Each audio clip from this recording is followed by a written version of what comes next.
Hello and welcome to Myth Inc. My name is Rock Lotus and we're from Eridar, and I will be explaining the Atramedes fight.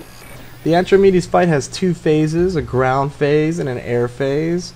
If you have a rogue in your raid group, you can essentially take out phase 2 completely, and I will go more in depth into phase 1. Phase 1, Atramedes has 3 abilities: Searing Breath, which is a fire AoE, which must be interrupted. He also has a Sonic Breath, which targets one random raid member. And he also does 4 sound discs, which as you will emanate from the boss and they'll spread out. These are very important to avoid because if you, as you see in a little circle in the bottom middle of my screen, if your sound goes to 100, you'll instantly die. Melee, you can actually fight pretty far back, so avoiding the sound disc is not an issue.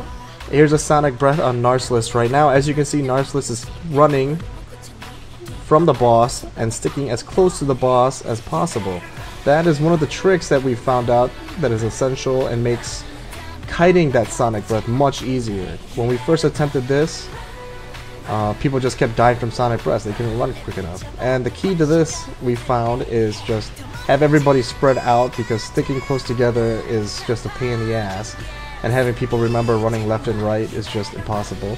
Just have whoever gets targeted, just kite it any direction they want and stick as close to the boss as possible. If you're sticking close to the boss and you're running around the boss, it takes less time and distance than if you're far away from the boss and running away from the Sonic Breath. So if your raiders are dying from Sonic Breath, have them run diagonal when they're being targeted and have them stick close to the boss. That way they'll never die from it.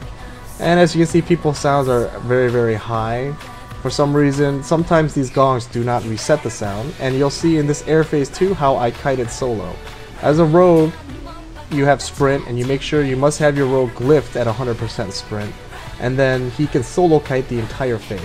As you can see, here I am running from the flame breath.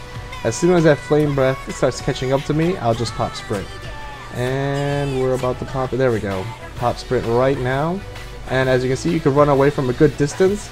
And in the last 4 seconds, all you need to do is pop Cloak of Shadows. And Cloak of Shadows will block the sound, block the damage, and you're golden. Just make sure your raiders don't run over the fire here, because anything that damages you gives you sound. And then other than that, it's rinse and repeat. You have phase 1 and phase 2. If your rogue can take care of the entire phase 2 for you, then you're pretty good. And in phase 1, just make sure people avoid those sound discs, and make sure people don't get hit by the Sonic Breath, and make sure you have one person that's very good at hitting the gong to interrupt the Searing Breath. Here's a Sonic Breath again. As you can see, our raider here, Hanasaku, is running away as close to the boss as he can, and there's the AoE. And sometimes, again, the gongs don't clear the sound of your entire raid. If you have enough gongs by the end of your kill, you might as well just hit a gong, extra gong, and reset the sound. And as you can see, Broth's Mage here interrupted that Searing Flame, and it's just rinse and repeat. DPS the boss in phase 1, and in phase 2 have your rogue kite. And just, again, make sure that they glyph that sprint to 100%, because I've tried it at 70 and it just does not work. And here comes another Sonic Breath. It's targeting Pentalo, and as you can see, Pentalo, he was out of position, but since he's sticking close to the boss though, that will never hit him. And we're about to hit phase 2, and as a rogue, you just hit that gong as soon as he targets somebody. If he targets Coma, I hit the gong, and you just wait.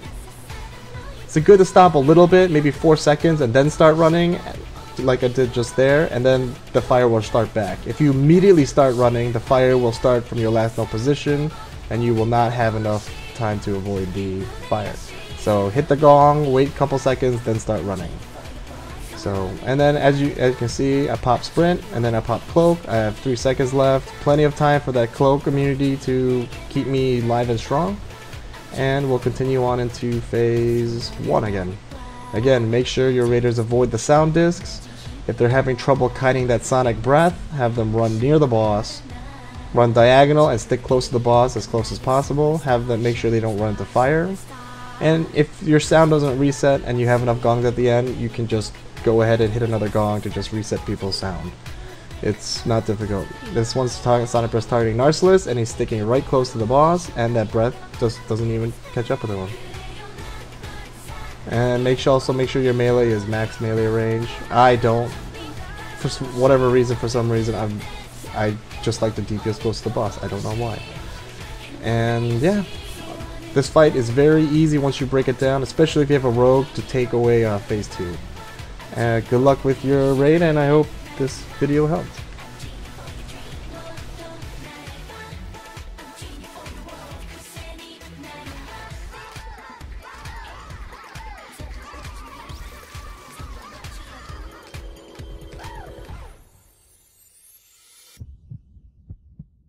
DJ, put it back on.